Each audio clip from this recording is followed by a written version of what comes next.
نبی علیہ السلام مسجد نبی بیٹھے ہوئے ہیں، ایک دیہاتی آیا، اونٹنی کو پیر چھوڑ دیا، خود مسجد میں آ گیا۔ نبی علیہ السلام دیکھ رہے ہیں کہ اونٹنی بھاگ گئی، یہ جانور کس کا ہوتا ہے؟ آپ نے پوچھا کس چیز پر آئے؟ اونٹنی پر آیا۔ کہاں ہے؟ باہر ہے۔ باندھ دی ہے؟ نہیں جی، اللہ کے توکل چھوڑ دیے۔ فرمایا قیدھا ثم توکل اللہ، جاؤ پہلے اونٹنی کو باندھو، اس کا کیل زمین میں گاڑو، اس کی مہار کو، اس کی رسی کو، اس کی نکیل کو اس کیل کے اندر باندھ دو، پھر اللہ سے کہو کہ اللہ جو میرے بس میں تھا وہ تو میں نے کر لیا، اب اگر یہ بھاگ جائے تو مہربانی فرمانا۔ یہ ہے توکل کا معنی۔ ایک مفسر کے بارے میں نے پڑھا کہ جب وہ قرآن کریم کی اس آیت پر پہنچا وما من دابۃ فی الارض الا علی اللہ رزقها، کہ جس کو بھی اللہ نے پیدا کیا ہے اس کو اللہ رزق دیتا ہے۔ ابن کثیر اس کا ترجمہ کرتے ہیں کہ جس کو اللہ نے چونچ دی ہے اس کو اللہ چنا بھی دے گا، جب اللہ نے چونچ دے دی ہے تو چنا دے گا۔ تو وہ مفسر عقیدہ ہے تطمین قلبی کے لیے، ایمان کے اضافے کے لیے جنگل کی طرف رخ کرتا ہے۔ ایمان کا اضافہ اور چیز ہے، شک اور چیز ہے۔ ایمان کا اضافہ جس طرح امام بخاری نے صحیح بخاری میں بات باندھا ہے کہ ایمان کم بھی ہوتا ہے زیادہ بھی ہوتا ہے، کہ ایمان کم بھی ہوتا ہے زیادہ بھی ہوتا ہے، اور دلائل پیش کیے۔ ان دلائل میں سے ایک دلیل یہ بھی پیش کی کہ ابراہیم علیہ السلام نے اللہ سے کہا رب ارنی،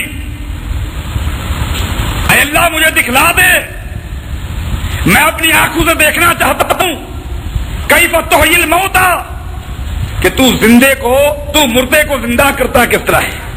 یہ ابراہیم علیہ السلام پیغمبر کا شک نہیں تھا، شک نہیں، یہ ایمان کے اندر اضافہ کرنا چاہتا ہے۔ ایمان ہے، ایمان میں اضافہ کرنا چاہتے ہیں۔ اللہ نے منظر دکھلا دیا کہ 4 پرندے لے لو، کترا کر دو، ان کے گوشت کو ملا لو، اپنے دامن میں 4 پرندوں کے گوشتوں کو مکس کر لو، ملا لو، اور پھر ان کے گوشت کے کچھ حصے کو پہاڑی پہ ڈال دو، کہیں جنگلات میں پھینک دو، پانی میں ڈال دو، ہوا میں اڑا دو، پھر ایک ایک پرندے کا نام لو، جس پرندے کا نام لوگے اس کے گوشت کا ٹکڑا جہاں جہاں ہوگا اڑ اڑ کر جڑتا بھی جائے گا اور تیرے سامنے وہ پرندہ آ جائے گا۔ یہ ایمان کا اضافہ ہے، شک نہیں۔ مفسر ایمان کے اضافے کے لیے جنگل کی طرف رخ کر رہا ہے، جا کر بیٹھ گیا۔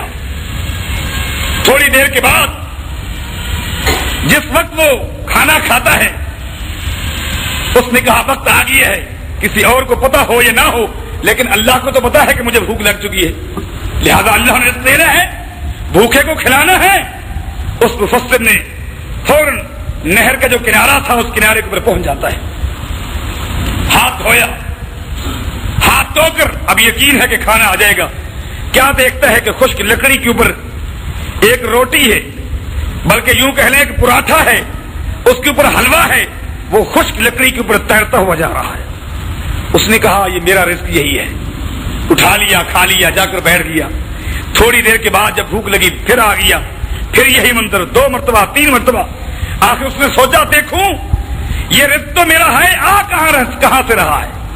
گیا آگے دیکھا نہر کے کنارے کے اوپر کچھ گھر ہیں، یقین یہی ہوا کہ شاید یہی سے کچھ ہوتا ہے۔ ٹھہرا، وقفے کے بعد دیکھا کہ گورات آتی ہے، اسی طرح لکڑی کی ایک پھٹی اس کے ہاتھ میں ہے، روٹی اور حلوہ چھوڑ کر واپس جانے لگی۔ اس نے وجہ پوچھی کیا ہے، اس نے کہا کہ میرا خاوند بیمار ہے اور اس کی پیٹھ کے اوپر ایک پھوڑا نکلا ہوا ہے۔ حکیم نے کہا ہے اس کے اوپر گرم روٹی اور پراٹھے کے ساتھ ساتھ حلوہ باندھو، اس کا منہ نکلے گا، پیپ جمع ہو جائے گی، یہ پھٹ جائے گا، سکون مل جائے گا۔ اب کیا ہوتا ہے، میں مستقل یہ گرم پراٹھا اور حلوہ باندھ رہی ہوں، وہ ٹھنڈا ہو جاتا ہے، اس کو اتار کر بجائے گھر میں پھینکنے کے، ضائع کرنے کے، بچوں کے ہاتھ میں آئے گا، میں اس کو پانی میں چھوڑ دیتی ہوں تاکہ پانی کی مخلوق یہ کھاتی رہے، یہ اللہ کا رزق ہے، ضائع نہ ہو جائے۔ پھر جو ہی دوسرا پراٹھا ٹھنڈا ہوتا ہے اس طرح کرتی ہوں، اسی طرح یہ سلسلہ چل رہا ہے۔ دعا کریں اللہ میرے خامن کو صحت یاب کر دے۔ وہ مفسر کہنے لگا اللہ باقی جس کو تو نے پیدا کیا تو اس کو رزق دیتا ہے، لیکن جو محنت نہ کرے اور گھر بیٹھ جائے اور وہ کہے کہ مجھے مل جائے، اس کو بھی مل جاتا ہے لیکن ہوتا حرام کا ہے۔ مل جاتا ہے، محنت کرو، آپ تھوڑا سا کوشش کریں، تگو دو آپ کی ہونی چاہیے، اللہ کو رزق دے گا۔